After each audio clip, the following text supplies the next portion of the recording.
تو اس میں جو بچے شامل ہوتے ہیں، کچھ بچے ایبسنٹ ہو جاتے ہیں، کچھ شامل نہیں ہو پاتے، کچھ کا کوئی کسی مسئلے کا شکار ہے، کوئی کسی کا کوئی نہیں آ پاتا، تو رداد لکھنے کی ضرورت اس لیے پیش آتی ہے کہ جس نے یہ تقریب نہ دیکھی ہو، جس نے یہ تقریب نہ دیکھی ہو، وہ غائبانہ طور پہ یعنی وہ خود موجود نہ ہو، اس کو پڑھ کے لطف اندوز ہو سکے۔ اس میں کیا کیا فنکشن میں، اگر فرض کریں آپ کا اینول فنکشن ہے تو اس کے اندر بچوں نے مختلف قسم کے ٹیبلو پیش کیے جاتے ہیں یا اور سانگز گائے جاتے ہیں، تو اس حساب سے وہ بچے جو ہے وہ خود شامل نہیں ہوئے تو انہیں پتہ چلتا ہوتا ہے، یا وہ یہ چیز کو دیکھتے ہیں یا اس فنکشن پہ یا کسی بھی تقریب پہ جو رداد لکھی جاتی ہے اسے پڑھ کے وہ لطف اندوز ہوتے ہیں۔ یہ ہے رداد والا حصہ۔ اب آ جاتے ہیں رداد کے اصول۔ ہر چیز کے کچھ اصول ہوتے ہیں، کوئی بھی چیز ایسی نہیں ہے جس کے کچھ اصول نہ ہو۔ اب رداد جب ہم لکھتے ہیں تو اس کے اصول اگر ہم اس کے اصول کو فوکس کر کے لکھیں گے یا دماغ میں رکھ کے لکھیں گے تو ہماری رداد جو ہے وہ کبھی بھی غلط نہیں ہوگی۔ پہلا اصول یہ ہے کہ الفاظ عمدہ اور حقیقی منظر کشی ہو، ٹھیک ہے؟ الفاظ کا چناؤ جسے آپ کہہ سکتے ہیں وہ اتنا شاندار ہو کہ جو پڑھنے والا ہے وہ یہ سمجھے، یا جو آپ حقیقی منظر کشی کر رہے ہیں وہ جو پڑھنے والا ہے وہ ایسا لگے، اس کو ایسا گھماؤ کہ یہ میری آنکھوں کے سامنے جو ہے وہ یہ منظر جو ہے وہ چلے، اور الفاظ جو ہے وہ اتنے پر اثر و عمدہ ہوں کہ انسان کے دل و دماغ پہ اس کا اثر ہو۔ واقعات، ترتیب اور تسلسل کا خیال رکھیں، جو جتنے بھی واقعات ہیں ان کی ترتیب کا خیال رکھیں، ٹھیک ہے؟ ان کی ترتیب کا، جیسے دیکھیے ایک تقریب منعقد ہوئی ہے، صبح کے اس ٹائم پہ کون کون آیا، مہمان خصوصی کون تھا، کیا کیا اس کے کیا کیا فنکشن کی تیاریاں ہوں گی، یہ جو ترتیب ہوتی ہے نا واقعات کی، ایسا نہیں ہو سکتا کہ ہم کسی تقریب کا آخری والا پورشن اٹھا کے اسے پہلے والے حصے پہ رکھ دیں اور پہلے والے کو آخری پہ رکھ دیں، ایسا نہیں ہوتا۔ واقعات کی ترتیب اور تسلسل جو ایک ترتیب سے جا رہا ہوتا ہے وہ جاری رکھنا ضروری ہے۔ انداز بیاں دلچسپ اور پر اثر ہونا چاہیے۔ میں نے آپ کو بتایا تھا الفاظ عمدہ ہوں گے تو انداز بیاں خود بخود دلچسپ ہوگا اور پر اثر ہوگا، ایسا ہوگا جو بھی پڑھے گا، صرف آپ کے جیسے ابھی میں نے مثال دی تھی کہ کالج میں اسٹوڈنٹس کوئی فنکشن تھا اور بچے نہیں آئے، تو اگر وہ پڑھتے ہوتے ہیں تو وہ کیا ان کے گھر والے بھی پڑھیں یا ان کی دوست وغیرہ بھی اگر پڑھے تو ان کو ایسا دلچسپ معلوم ہونا چاہیے کہ وہ واقعی اس چیز سے لطف اندوز ہو۔ چوتھا پوائنٹ ہے ذاتی اور اجتماعی رائے کا جداگانہ استعمال۔ اچھا دیکھیں، اگر ہم کسی کالج ٹرپ پہ گئے تو ہماری رائے یہ تھی، ذاتی رائے وہ ہوتی ہے جو ہم خود دیتے ہیں، ہماری رائے یہ تھی کہ ٹرپ بہت اچھا ہو، لیکن بہت سارے بچوں کی رائے تھی، اجتماعی رائے کا مطلب ہوتا ہے زیادہ لوگوں کی، کہ یہ ٹرپ ہمارے لیے اتنا اچھا ثابت نہیں ہوا۔ تو جب ہم رداد لکھتے ہیں تو ذاتی اور اجتماعی رائے کا جو ہے وہ فرق واضح ہونا چاہیے، ہماری کیا رائے ہے اور جو بچوں کی کیا رائے ہے وہ اس کا جو حساب کتاب ہے وہ الگ ہونا چاہیے۔ رداد میں موضوع شعر اور نثری حوالہ جات، آپ کو پتا موضوع کے حساب سے جو ہے وہ شعر ایڈ کیے جا سکتے ہیں، نثری حوالہ جات میں قول آ سکتے ہیں، قرآنی آیات آ سکتی ہیں، حدیث آ سکتی ہیں، تو یہ جی آپ ایڈ کر سکتے ہیں۔ اچھا، بھرپور اور بامقصد اختتام، یعنی بھرپور اور بامقصد اختتام کا مطلب ہوتا ہے کہ اگر ہم کسی ٹرپ پہ گئے ہیں، کوئی فنکشن ہے، تو اس کا لب و لباب کیا تھا، اس کا خلاصہ کیا تھا، اور لوگوں کے دل پہ یا دماغ پہ وہ کیا تاثر چھوڑ کے گیا ہے، اور پازیٹیو زیادہ تر چیزیں جو ہوتی ہیں پازیٹیو وے میں اگر لکھی جائیں تو لوگوں کے اوپر اس کا اچھا اثر پڑتا ہے۔ رداد ایسی ہونی چاہیے کہ حقیقت کا گماں ہو، میں پہلے بھی بتا چکی ہوں، عمدہ ہونا چاہیے، منظر کشی اتنی واضح اور حقیقت ہونی چاہیے کہ جو بندہ نہیں بھی وہاں موجود تھا وہ اپنے آپ کو یہ ظاہر کرے کہ میں وہاں پہ موجود تھا۔ اچھا جی، سب سے مین پوائنٹ ہے اصول میں منفی خیالات، ٹھیک ہے؟ مذہبی اور سیاسی بحث سے پرہیز کریں۔ آپ کو کسی چیز کی رداد دی گئی ہے، کسی جلسے وغیرہ کی، اس میں آپ اپنی ذاتی رائے مت دیں، منفی خیالات مت دیں. اگر آپ کسی سیاسی پارٹی کے حامی ہیں اور کسی سیاسی پارٹی کے خلاف ہیں تو آپ ایک ردات لکھتے لکھتے اپنی اس میں چلے جائیں، جو حامی پارٹی ہے اس کے حق میں چلے جائیں، دوسروں کے خلاف لکھنے چاہیے. ایسا نہیں ہوتا. دوسری بات یہ مذہب کو کبھی بیچ میں، مذہب اور سیاست ایسی چیزیں ہیں جن پہ شروع سے فسادات ہوتے رہے ہیں اور ہوتے جاتے ہی ہیں، ختم نہیں ہوتے. تو کبھی بھی ردات لکھی جائے تو ان میں ان چیزوں کو جو ہے وہ نکال دینے چاہیے. منفی خیالات کچھ بھی ظاہر نہیں کرنے چاہیے، نہ مذہبی نہ سیاست پہ ان چیزوں پہ بحث نہیں کرنی چاہیے. اب آ جائیں جی رداد نویسی کے اہم نکات. یہ تو تھے اصول. اب آ جاتے ہیں نکات. جب ہم کوئی ردات لکھتے ہیں تو اس کے لیے کیا کیا پوائنٹ ہونے ضروری ہیں. یہ ایک طرح سے میں نے آپ سمجھے ایک فنکشن کے حساب سے اگر ایک ردات لکھوں تو اس کے لیے اہم نکات کیا ہونے چاہیے. تو دیکھیں اگر فرض کریں کسی تقریب ہے، ٹھیک ہے، جلسہ ہے یا حادثہ ہے،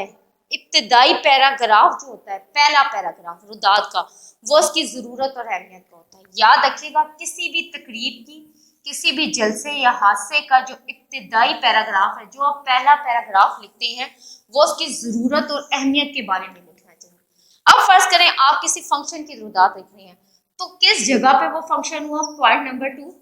کس تاریخ کو ہوا، اس کا حوالہ لازمی دینا ضروری ہوتا ہے.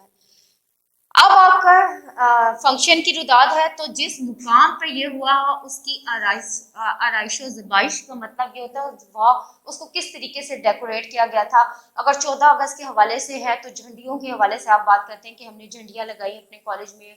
یا اسکول میں، اور جھنڈے بڑے بڑے لگائے، ہم نے کیک کاٹا. اگر کوئی خاص فنکشن ہے، اینول ڈے کا فنکشن ہے، تو آپ اس حساب سے جو ہے اپنے کالج کو یا جس جگہ کو بھی ہال وغیرہ کو سجاتے ہیں تو اس حساب سے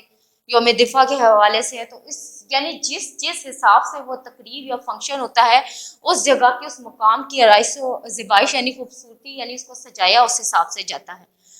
حاضرین محفل کی تعداد اور جوش پر مختصر تبصرہ. اب جو دیکھیں جو لوگ وہاں پہ موجود ہوتے ہیں وہ ظاہری بات ہے جب فنکشن میں پہنچتے ہیں، اگر آپ لوگوں نے ایک آپ کو عام سی مثال دے رہی ہوں کہ دیکھیں اگر آپ نے اچھا سا ڈیکوریٹ کیا تو لوگ جو ہوتے ہیں پہلا اثر جو ہوتا ہے وہ اس جگہ کو، اس روم کو، یا آپ کا کالج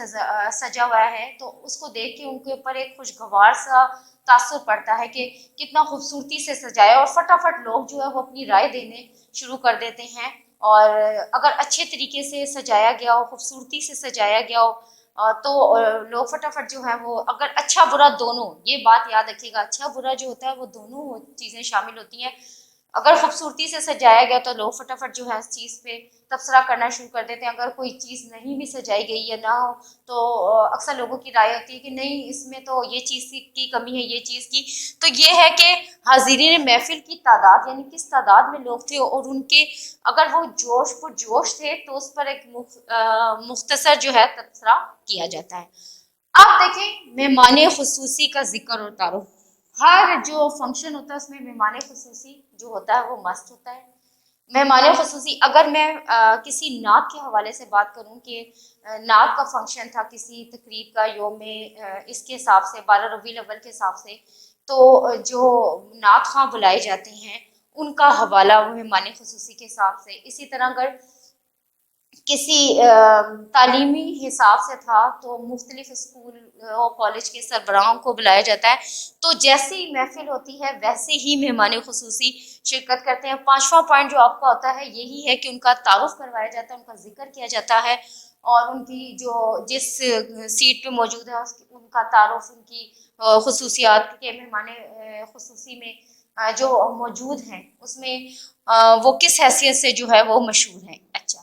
کسی بھی تقریب کا آغاز ہوتا ہے، ابتدا جو ہوتی ہے وہ تلاوت ہوتی ہے اور نعت رسول مقبول صلی اللہ علیہ وسلم ہوتی ہے. ٹھیک ہے، یہ پوائنٹ نمبر 6 ہے. پھر 7 ہے تقریب کی مناسبت سے تقریر اور میری نغمے. اگر آپ کی، میں نے ابھی آپ کو بتایا کہ آزادی کے حساب سے، یوم دفاع کے حساب سے ہے، جیسی تقریب ہوتی ہے اس کے حساب سے جو ہے وہ نغمے ہوتے ہیں، تقریریں ہوتی ہیں، چیزیں شامل ہوتے ہیں. آخری میں کیا ہوتا ہے جی کہ جو مہمان خصوصی میں بلایا جاتا ہے ان کے جو خطاب ہوتا ہے وہ آخری جو ہے مہمان خصوصی کا وہ خطاب ہوتا ہے. اب ہے جی، اچھا جی، اب میں نے آپ کو دیکھیں ایک تقریب کے حساب سے تو بتا دیا تھا مین پوائنٹ کہ کیا ہوتا ہے اس میں جو اہم نکات ہے، اس میں کیا بتایا تھا میں نے آپ کو کہ تقریب جو بھی تقریب ہے، جلسہ ہے، حادثہ ہے، اس کی جو ردات ہے، جو پہلا پیراگراف ہوتا ہے اس کی ضرورت اور اہمیت کا ہوتا ہے،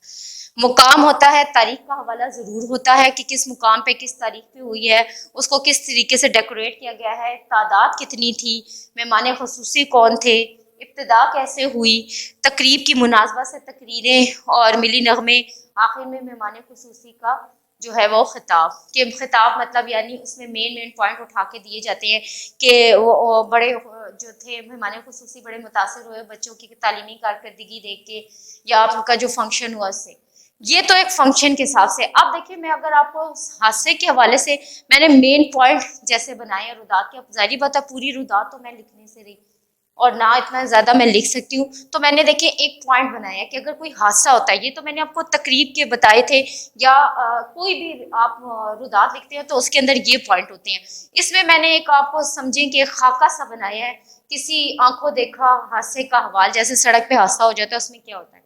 آپ کے پاس پہلے جو ہوتے ہیں وہ الفاظ کا ذخیرہ، یعنی آپ نے اس مناسبت سے کہ اگر کوئی حادثہ ہوا ہے تو اس میں آپ کیا کیا جو چیزیں ہیں ایڈ کریں گے، آپ کے پاس لفظوں کا جو ہے وہ ذخیرہ یعنی زیادہ تعداد میں ہونے چاہیے۔ اب تاریخ ہے جی، کس تاریخ کو یہ حادثہ ہوا ہے، ٹھیک ہے،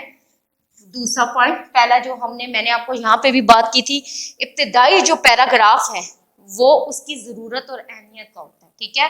پھر تاریخ کیا ہے، جس تاریخ کو آپ نے سفر کیا، اپنے آنکھوں سے آپ نے حادثہ دیکھا ہے، رفتار تھی، تیز رفتاری کی وجہ سے حادثہ ہوا ہے، غیر ذمہ داری ہے، ٹھیک ہے، کہ گاڑیاں جو تھی وہ بہت تیزی کے ساتھ جو تھی وہ سفر یعنی جو ہے وہ اپنی رفتار سے بہت تیز چل رہی تھی، جتنی رفتار دی گئی تھی اس سے زیادہ تیزی سے وہ چل رہی تھی، یہ غیر ذمہ دارانہ حرکت ہے، ایسا نہیں ہونا چاہیے۔ جب وہ ٹکرائی ہیں، ٹھیک ہے، زیادہ تر یہ ہوتا ہے کہ گاڑیوں اور بسوں کی جو ریس ہے وہ سٹارٹ ہو جاتی ہے، تو اس وجہ سے بھی حادثے ہوتے ہیں، خوف و ہراس پھیل جاتا ہے، جب کوئی حادثہ ہوتا ہے تو ایک دم منظر جو ہے وہ ساکن ہو جاتا ہے، خوف و ہراس پھیل جاتا ہے، ہر بندہ دوسرے بندے کے اوپر ڈالنے لگتا ہے، یہ اس کی لاپرواہی ہے، اس کی لاپرواہی ہے، حالانکہ دیکھا جائے تو ہر طرف سے یعنی جو دونوں گاڑیوں کی جو ہوئی ہوتی ہے حادثہ ہوا تو ہے ان کی اپنی لاپرواہیوں کی وجہ سے جو ہوتا ہے